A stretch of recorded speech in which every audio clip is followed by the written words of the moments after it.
When you go to put your house on the market, you are going to get a lot of advice. You're going to get advice from your mother, from your sister, from your next door neighbor who just bought and sold their house. And a lot of it's probably good advice. Some of it you probably shouldn't listen to, and some of it you should debate whether it's the right answer or not. I have a lot of tips and advice in my channel. There's an entire playlist for sellers, so make sure you check that out. But what I want to talk about today are the dirty little secrets that nobody wants to tell you that are imperative to sell your house. They are things that might offend you, hurt your feelings, or sound like they're just too hard to do. So nobody wants to bring them up, but I am going to tell you the dirty little secrets that are imperative to sell your house.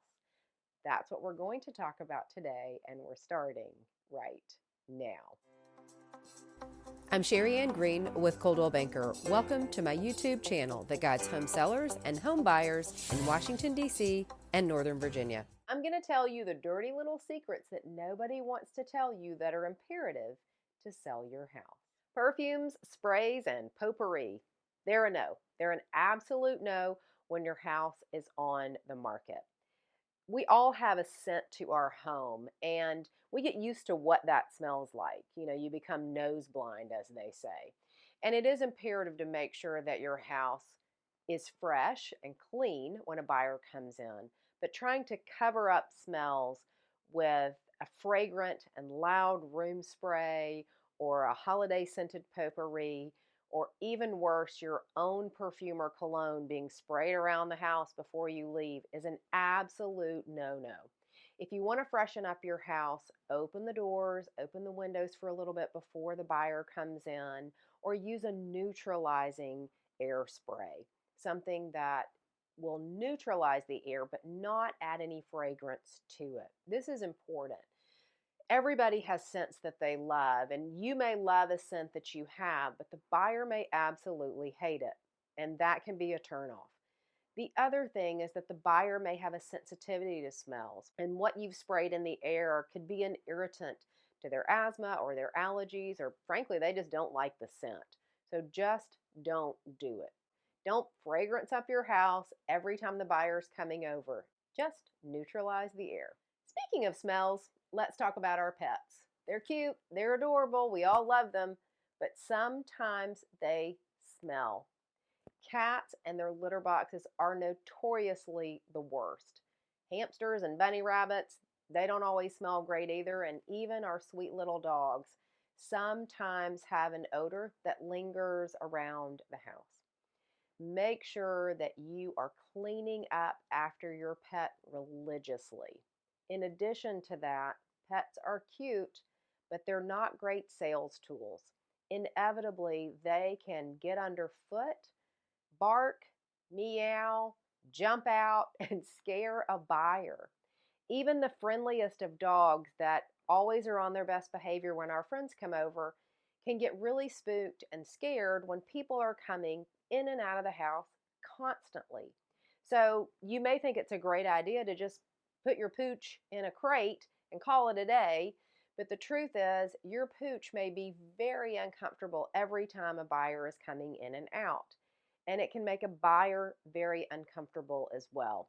Cats tend to get underfoot, and you're so afraid as a buyer you're going to step on one. They can get locked in a closet, they can get locked out of the house. It just can become an extra layer of work for the buyer who's there simply to see the house. Make it easy for them and take your pets and put them out of the house while you have showings. You'll hear a lot about decluttering your house and removing seasonal items and removing some of those smaller appliances that you don't use day to day. But I want to get into a nitty gritty specific that some people just don't want to tell you because it sounds like a lot of work. And that is, look at your everyday closets, the one that's in your bedroom, the one that's at the front door, your entry closets, and take half of the contents out. Whether they're opposite season items or not, you need to show space in the everyday workhorse closets of your house. The buyer needs to see that their belongings will fit, and not fit crammed in, but fit and have room to breathe. Take half the contents out, pack it away neatly, hide it in the attic, hide it in the basement, hide it under the bed if you have to. but give that buyer room to see left to right and top to bottom. It will make a huge difference. If they come into your house and see that every closet is packed to the gills, they're going to think that they don't fit, even if they have half the contents that you do. And even if they know that, it will still be a visual barrier to the buyer that we don't want them to have. Here's a way to think about it. You know, when you go in the Container Store or California Closets and they've got just a few items hanging and they all look perfectly prim and proper, that's kind of what we're going for. I know you're not going to get down to 5 shirts and 2 pair of pants and 1 pair of shoes. I understand that. But clean out to some degree so that there is some air in that closet. I once had a client who was very neat and tidy, and her entire closet was organized per the rainbow. All the yellows were together, all the oranges were together, all the purples were together, and it was immaculate and very impressive to the buyers who came through. No buyer expects everybody to be that OCD, but cleaning out your closet and making it organized, potentially by groups of clothing or by season or by color, will go a long way to showing the buyer that there is space for them in the home. I realize that sometimes having your house on the market can be a little bit of an inconvenience to your schedule. You may have to adjust your life a little bit around the showings, and I know that that can be frustrating sometimes and it can be a lot to manage. There's another piece of your schedule that you have to manage while you're on the market, and that is when you do laundry. You cannot be doing loads of laundry when the buyer is in the home, especially if you have a glass front dryer and a glass front washing machine. Inevitably, when the buyer walks by, the things that are going to be shown are the things that you don't want them to see.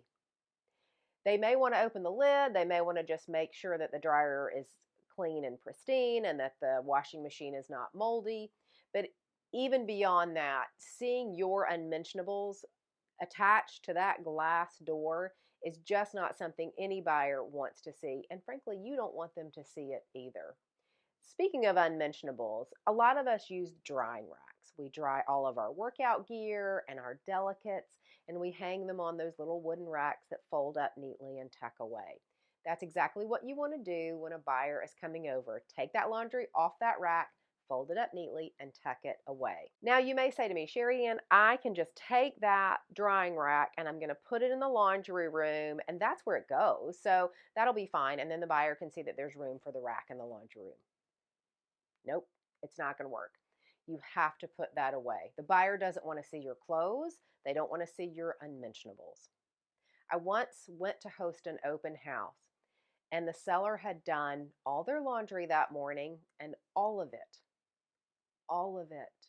was drying on racks in the second bedroom. I had to put it all away, all of it. I was embarrassed to see what I saw, and I knew that the buyers would be even more embarrassed than I was. And they would not want to continue looking at the house once they saw what was on the rack. So every time you leave the house and a buyer is coming over, hide your laundry. Speaking of hiding things, you have to hide as well. When a buyer is coming over, you have to leave the house.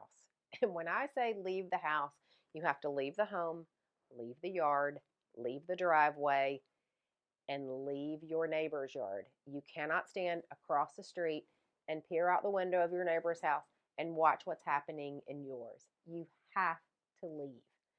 The buyer needs to see themselves. They need to envision their life in your home. And if you are there, all they are going to see is your life in your home, and they're not going to feel comfortable. They are there with their agent and maybe a member of their family, and they need space to talk and to think and to dream. And if you are peering through the window or hiding in the kitchen, they're not going to feel comfortable. They may want to talk about the house and some things they'd want to change, and they're not going to want to do that with you standing there, even if you are as gracious as possible and you've put out milk and cookies. They aren't going to feel comfortable. They need space to talk, and if they are interested in your house, they may even sit down at the dining room table or on the sofa and have a really frank conversation with their agent about making an offer. And you want them to have that conversation in your house. You want them to feel comfortable enough in the home to talk frankly with their agent about writing an offer. And if you are lingering around, they're just not going to do it. They're going to feel like they're peering in on your life and feel like they're impeding on your day-to-day activities, and they're not going to feel comfortable enough to really sit back and enjoy the house and explore it to see if it fits for their life. So make sure for every single showing you leave before the buyer gets there. Those dirty little secrets are just scratching the surface and the secrets that people won't tell you. Are you curious about other things that you should be doing to get your house ready for market? Whether you're curious as to how to price it or curious as to how to amp up the curb appeal, I have an entire playlist dedicated to selling your house. Check out my channel, make sure you subscribe, and make sure you hit the bell so you don't miss an episode.